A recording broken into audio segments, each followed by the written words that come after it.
ବିରୋଧୀ ମାନଙ୍କର କାମ ହେଉଛି ବିରୋଧ କରିବା। ଯେତେ ଭଲ ବଜେଟ୍ ଆସିଲେ ବି ସେମାନେ ଏଟାକୁ ବିରୋଧ କରିବେ। ସଜ ମାଛରେ ପୋକ ପକାଇବା ହେଉଛି ବିରୋଧୀର କାମ। ଆପଣମାନେ ଯେଉଁ ଏଥିରେ ଦେଖୁଛନ୍ତି ସବୁ ବର୍ଗକୁ ଏଠି ସ୍ଥାନ ଦିଆଯାଇଛି। କୃଷି କ୍ଷେତ୍ରକୁ ଅଗ୍ରାଧିକାର ଦିଆଯାଇଛି, ଯୁବବର୍ଗକୁ ଅଗ୍ରାଧିକାର ଦିଆଯାଇଛି। ଏମ୍ଏସ୍ଏମ୍ଇରେ ଯୁବବର୍ଗ କେମିତି ଯୋଡ଼ି ହେବେ ଏଠି ଅନେକ ସବସିଡିର ମଧ୍ୟ ବ୍ୟବସ୍ଥା କରାଯାଇଛି। ଆଜି କୃଷି କ୍ଷେତ୍ରରେ ମୁଖ୍ୟମନ୍ତ୍ରୀ କୃଷି ଉଦ୍ୟୋଗ ଯୋଜନା ଭଳି ଯୋଜନା କରାଯାଇଛି ଏବଂ ଅନେକ ଆଗ୍ରୋବେସ୍ ଯେଉଁ ବିଭିନ୍ନ ରହିଛି ସେହି ମଧ୍ୟରେ ମଧ୍ୟ ଯୁବକମାନଙ୍କୁ କେମିତି ଯୋଡ଼ିବା ପାଇଁ ବ୍ୟବସ୍ଥା ରହିଛି।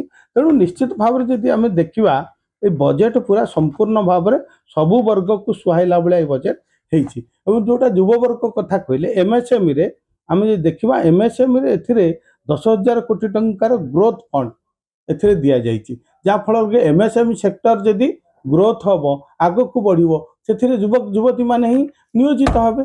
ଏବଂ ଯେଉଁଟାକି ଅଣୁ କ୍ଷୁଦ୍ର ମଧ୍ୟମ ଶିଳ୍ପ ଯେତେ ଅଧିକା ବଢ଼ିବ ସେତେ ଗ୍ରାମାଞ୍ଚଳର ବିକାଶ ହେବ ଏବଂ ସେତେ ଅଧିକ ଲୋକ ଜୀବନ ଜୀବିକା ପାଇ ଆତ୍ମନିର୍ଭର ହେବେ।